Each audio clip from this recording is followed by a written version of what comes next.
and welcome back to the channel. Thank you so much for all the feedback you've been providing me with the videos that I've been making. And in this video, I want to focus on a listener and a viewer's comment on my video that was looking at chronic fatigue really.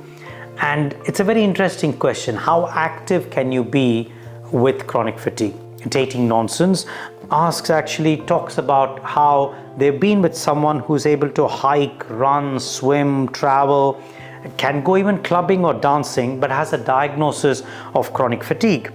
And actually they're asking, how can they not be functional in some aspects yet be physically active in other aspects? Indeed, how active can you be with CFS?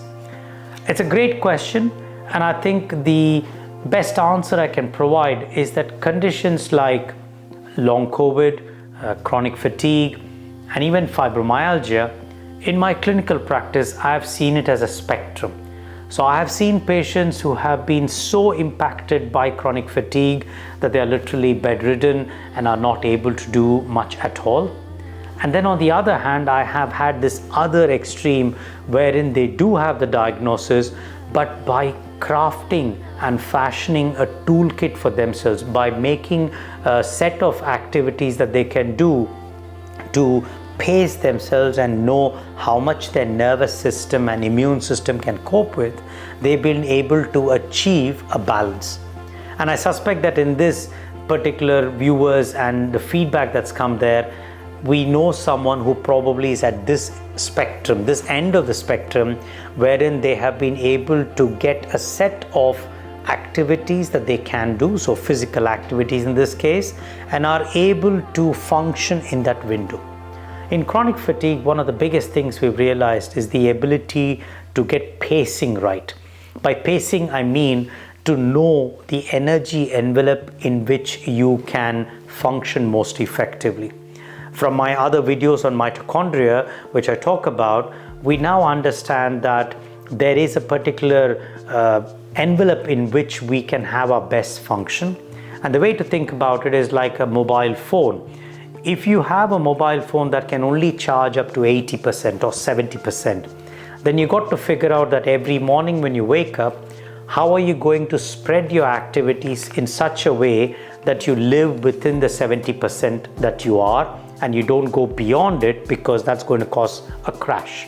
And it's possible that in this listener's case, the person he knows is probably found that envelope wherein they are doing their most valued activities within that energy envelope they have. And it's possible that at other times, if they've gone beyond it, some of the other activities, they don't have the energy envelope and they crash.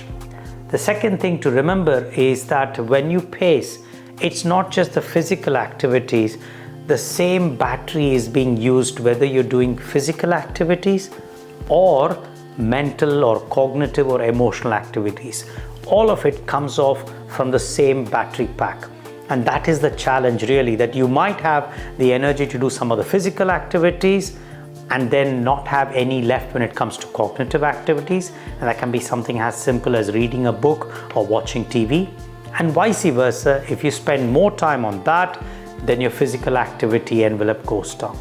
I hope this has been useful, that there can be a spectrum in all these conditions, but it's very important to get the pacing right, to get that sequence of living and managing and doing your most valued activities within that energy envelope.